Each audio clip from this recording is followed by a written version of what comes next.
Seandainya gak ada Wahabi, mungkin sebagian saudara kita berlebih-lebihan di dalam hal tabarruk, tawassul. Ya agar kalau misalnya ada oknum keluarga habaib yang aneh-aneh itu, kita bisa mengingatkan, Beb, antum ini, kami ini wajib mahabbah sama antum kok menyimpang begini, gimana gitu.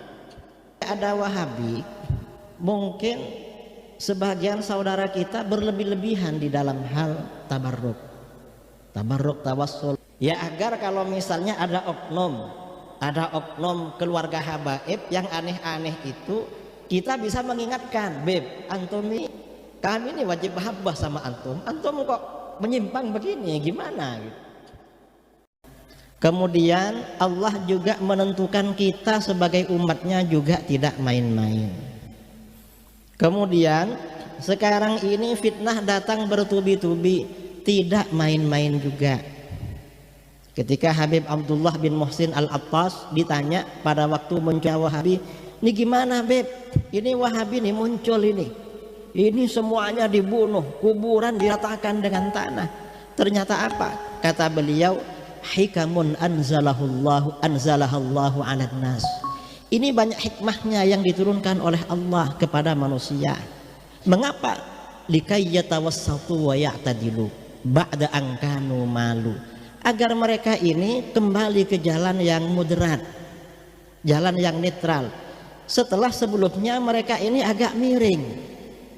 Nah, ajaran Ahlus Sunnah wal Jamaah yang disebarkan kepada bangsa Indonesia ya, di mana-mana, dari sejak Wali Songo kemudian para habaib habis itu, ini kan memang ajaran yang moderat.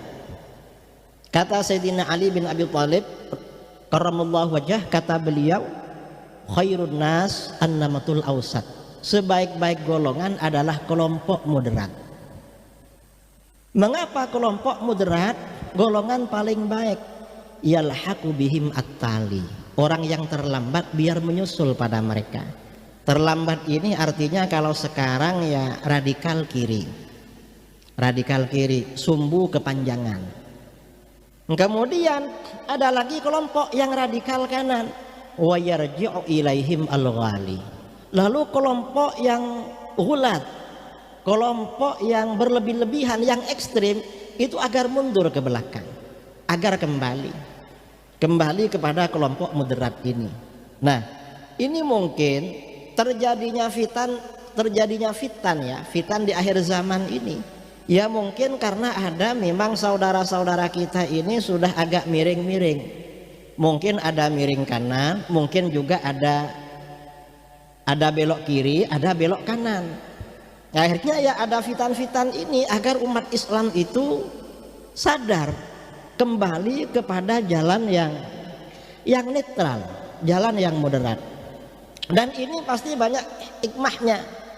Mungkin kalau misalnya ini hikmah saja ya, tapi gak benar juga sebenarnya.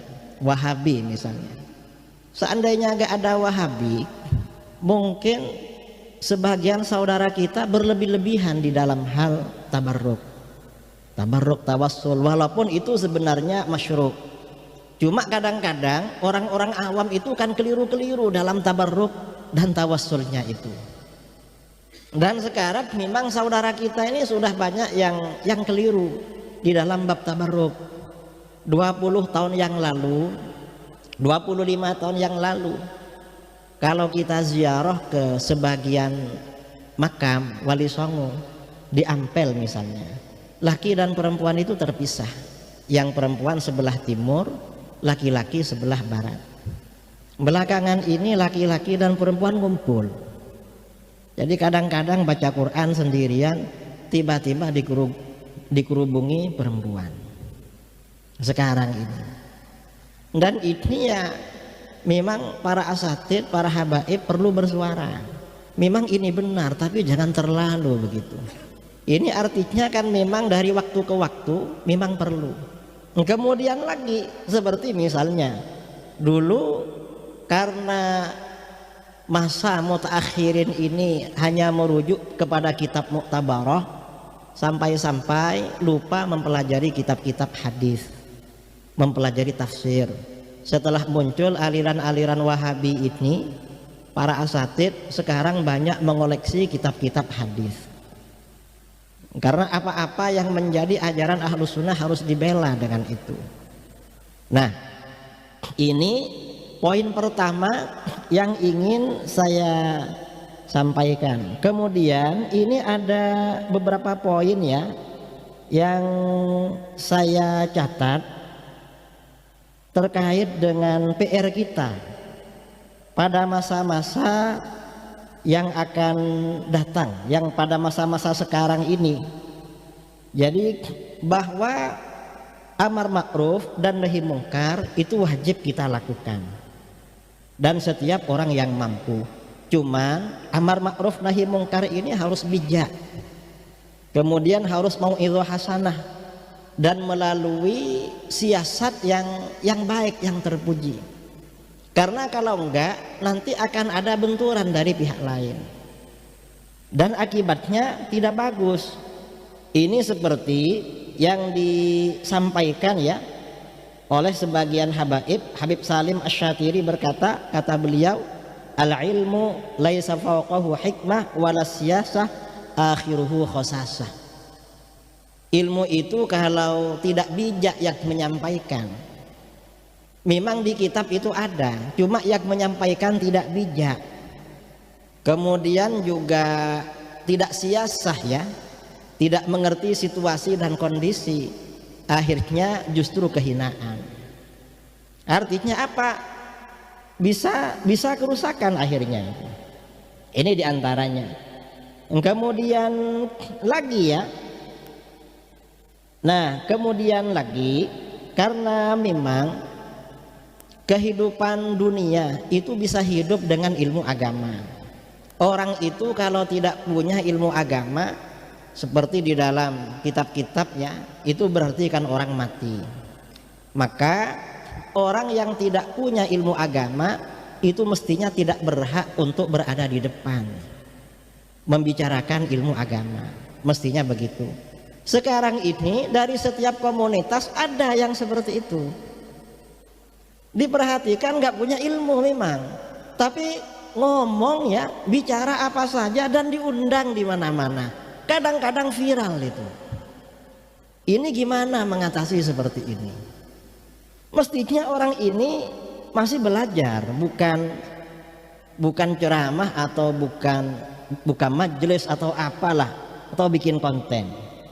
Kemudian juga yang perlu diketahui, situasi sekarang ini sudah berubah, gak sama dengan dulu. Karakter masyarakat juga berubah. Kemudian juga berbagai perubahan ini memang melanda semua golongan, yang NU, yang Muhammadiyah, yang apa-apalah berubah. Dan perubahan yang paling luar biasa ya, perubahan yang paling parah ini banyaknya ulama-ulama kita yang wafat. Intiza'ul ilmi bintiza'il ulama. Ulama-ulama yang punya harisma, yang menjadi rujukan, semakin lama semakin tidak ada. Memang pondok-pondok semakin banyak, pondoknya para kiai, pondoknya para habaib semakin banyak. Tapi hasil survei dari dulu, anak-anak pondok itu setelah pulang yang masih aktif dengan ilmunya rata-rata kan 5%. Rata-rata kata kiai-kiai 5%. Dan itu sejak masa ulama salaf. Ada ulama salaf ahli hadis, muridnya 4.000, dipuji-puji sama orang, Masya Allah antum ini khair, senang, nanti banyak yang meneruskan. Ini muridnya 4.000. Kata beliau apa? Nanti murid saya yang bisa melanjutkan saya 4 orang aja sudah bagus, kata. Nggak perlu 4.000, 4 orang aja sudah bagus. Ternyata memang muridnya yang melanjutkan itu cuma 4 orang, padahal jumlahnya 4.000. Nah, apalagi memang pada masa sekarang menyampaikan ilmu di pondok-pondok di mana-mana tambah susah. Karena yaitu tadi perubahan karakter. Saya sering ngobrol-ngobrol sama kiai-kiai di mana-mana. Masalah ya masyarakat kita, ya mungkin juga karena kita juga. Dulu kalau ada santri ngaji dipukul sama kiainya, lalu orang tuanya tahu, anaknya dimarahi. Itu dulu. Nah, sekarang ini kalau ada santri, ada di pondok nakal, lalu telinganya diselentik ya, telinganya itu nanti anaknya lapor sama orang tuanya, kemudian orang tuanya nanti lapor polisi, ustadznya dipenjara 6 bulan. Dan ini ada saudara, ada sekarang. Kadang-kadang ini keluhan dari para kiai-kiai ya, para di mana-mana. Jadi kadang-kadang sudah anaknya itu di pondok itu murah, kadang ustadznya biar tetap mondok juga cari dana untuk anaknya. Ini kadang-kadang orang tuanya ketika mengambil ngajak pulang itu kurang perhatian sama gurunya, kurang hormat. Artinya apa? Ketika bikin pondok sekarang itu yang perlu dididik ternyata bukan cuma anaknya, ternyata orang tuanya juga, atau mungkin ustadznya juga sebenarnya. Ini di mana-mana memang. Jadi ini memang perubahan ya, terjadi perubahan. Kalau dulu memang karena dulu banyak orang-orang alim, majelis-majelis ilmu itu biasanya yang tasaddur, yang menyampaikan, yang baca kitab itu orang-orang alim.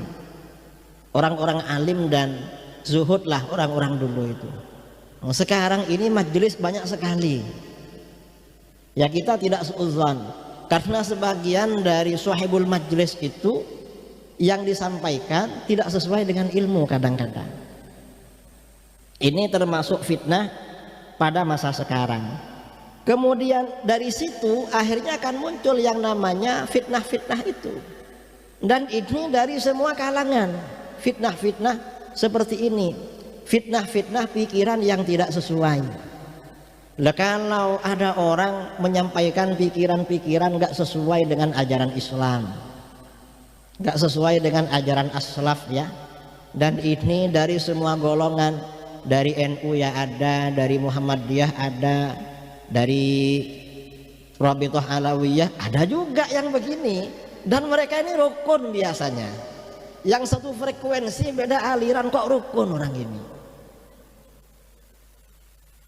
Dan ini sama-sama ada ya, karena itu tadi memang zaman semakin akhir ilmu ini semakin dikurangi oleh Allah, dan ini menjadi PR bagi kita gimana menghadapinya. Kemudian juga ya, ini kita ini perlu membangun sinergi sesama tokoh-tokoh atau sesama ormas-ormas. Untuk apa? Untuk menjaga umat Islam, untuk mengayomi umat Islam. Makanya pesan baginda Rasulullah SAW, alaikum bil jamaah. Kamu ini harus berjamaah, bareng-bareng, jangan sendirian. Kadang-kadang orang ini karena hebat, karena apa, mau sendiri aja. Dan itu kan tidak bisa kan.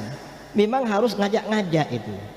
Kemudian juga kita ini, terutama yang ahli ilmu, ini memang harus membentuk badan-badan yang melakukan amar ma'ruf nahi mungkar secara ilmiah. Kalau di NU itu ada lembaga Bahsul Masail, kalau Muhammadiyah ada tarjeh, ya mungkin di Rabithah ini ada apalah. Karena hal-hal ya, karena banyak hal-hal, saya ini kan lahir dari keluarga muhibbin, makanya diberi nama Idrus. Saya heran juga dulu, saya ini kok namanya Idrus, padahal ayah saya, kakek saya ke atas. Saya tanya sama saudara-saudara, gak ada yang namanya Idrus.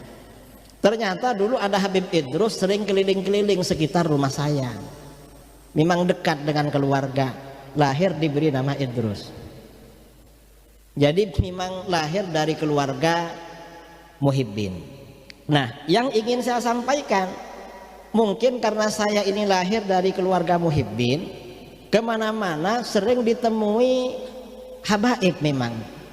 Misalnya kemarin bulan Ramadan, waktu di Texas yang menemui saya ini Sayyid Fikri Syahab, waktu di Amerika. Kemudian di New York itu dari Surabaya Reza Al-Habsyi, lalu di Washington DC ada lagi, dan di mana-mana memang.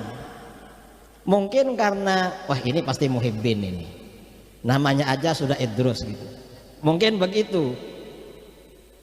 Nah, cuman karena saya ini mungkin Muhibbin, saya ngisi di mana-mana. Ini sampai sekarang saya sudah 17 hari belum pulang ke rumah. Sebenarnya mau pulang malam ini, cuma Habib Taufik diminta ke sini.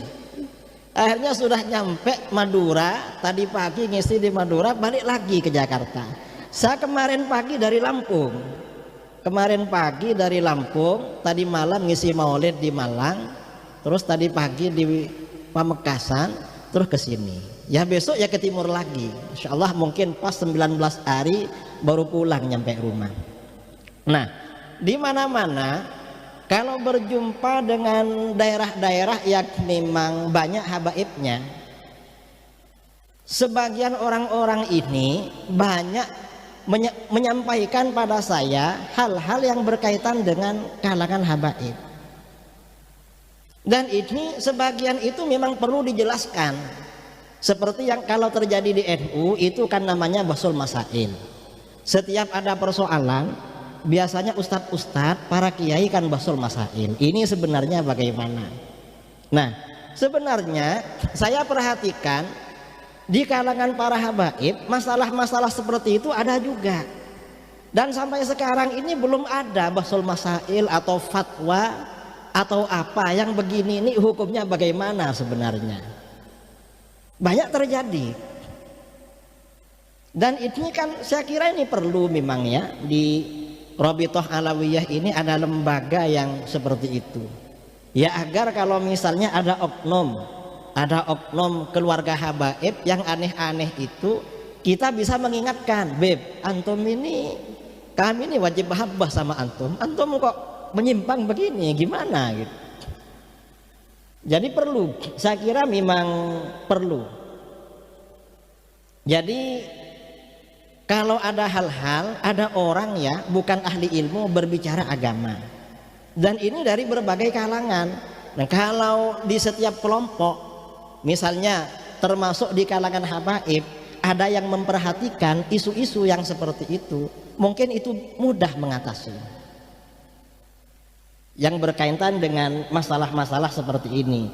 Nah ini saya kira ya beberapa hal yang perlu saya sampaikan, masukan-masukan, karena hal yang seperti ini juga perlu menjadi masukan pada kelompok-kelompok lain. Saya perhatikan ulama-ulama Mesir sendiri sekarang ini juga banyak yang cemas, yang gelisah. Mengapa? Karena termasuk di internal kalangan sufi. Kita ini kan sufi kan. Di internal kalangan sufi ini juga banyak penyimpangan-penyimpangan pada masa sekarang. Baik itu yang dilakukan oleh mursyid atau oleh murid atau siapa. Dan ini saya kira terjadi di semua kalangan, di mana-mana kalau diperhatikan. Jadi ini saya kira ya hal-hal yang perlu saya sampaikan. Karena memang juga perlu ya di kalangan para habaib ini perlu disampaikan di dalam sebagian hadis-hadis bahwa ada ahlul bait, di mana Rasulullah SAW tahu kalau orang ini ahlul bait, tapi ketika menghampiri baginda di Al-Kautsar Rasulullah gak mau. Ini perlu disampaikan juga. Karena ada yang seperti itu. Yang seperti ini sebenarnya bagaimana di dalam keterangan hadis-hadis sahih itu. Mengapa? Ya biar inilah fitnah-fitnah yang terjadi seperti pada masa sekarang ini bisa cepat selesai. Tapi yang memang akhir zaman ya selesai, mungkin nanti pindah fitnah lagi. Dan fitnah ini hampir merata di mana-mana di Indonesia. Saya ceramah di mana-mana, ceramah maulid, gak nyinggung-nyinggung nasab, ditanya nasab sama orang. Saya gak mau ceramah nasab karena ini maulid, acaranya baginda Rasulullah SAW. Kita terangkan gimana sebenarnya cara kita beriman kepada Rasulullah. Keagungan Rasulullah itu bagaimana, sifat wajib para nabi bagaimana, menyampaikan itu. Ceramah 1 jam gak nyinggung-nyinggung masalah lain. Setelah ada tanya jawab, selalu ada saja yang tanya soal nasab, padahal itu daerah pelosok. Saya pikir fitnah nasab ini cuma di Jakarta, karena di Jakarta ini Habib-habib selalu ramai demo, ramai apa begitu ya. Atau misalnya di Pasuruan ya, karena ketuanya Habib Taufik dari Pasuruan, atau di daerah Jawa lah. Ternyata pelosok-pelosok di luar Jawa juga menerima yang fitnah-fitnah seperti ini. Ini gimana? Saya kira memang perlu kebijaksanaan lah dari kita semuanya, terutama para pakar, para alim, untuk mengatasi hal ini. Dan ini yang perlu diatasi seterusnya. Setiap ada persoalan memang perlu ada jawaban secara syar'i. Secara syar'i sebenarnya bagaimana jawabannya. Dan itu para ulama-ulama kita kan sudah menyampaikan di dalam kitab-kitab tafsir, dalam syarah hadis, kitab-kitab fikih, kitab tasawuf, sudah menyampaikan semua agar masyarakat sekarang ini tahu terhadap persoalan seperti ini. Dan sekarang ini beberapa hal yang harus kita agungkan diganggu semua. Contoh, mengagungkan Rasulullah SAW. Ada aliran-aliran yang ngomong melecehkan. Atau misalnya malaikat ini di dalam aqaid kan termasuk harus diagungkan. Ini dilecehkan dan orang diam. Sampai ada orang ngomong, saya ini bisa panggil malaikat Jibril. Memangnya malaikat Jibril Pak Menteri yang bisa dipanggil kayak dulu? Kan enggak kan? Cuma karena syiddatil jahli. Pada zaman sekarang sangat bodoh orang sekarang. Orang itu enggak peka masalah seperti ini. Padahal ini masalah pokok di dalam agama. Nah, barangkali ini masukan-masukan dari saya pribadi, dan mungkin para alim, para pakar, para ulama yang ada di sini, insya Allah banyak yang lebih tahu dari saya. Saya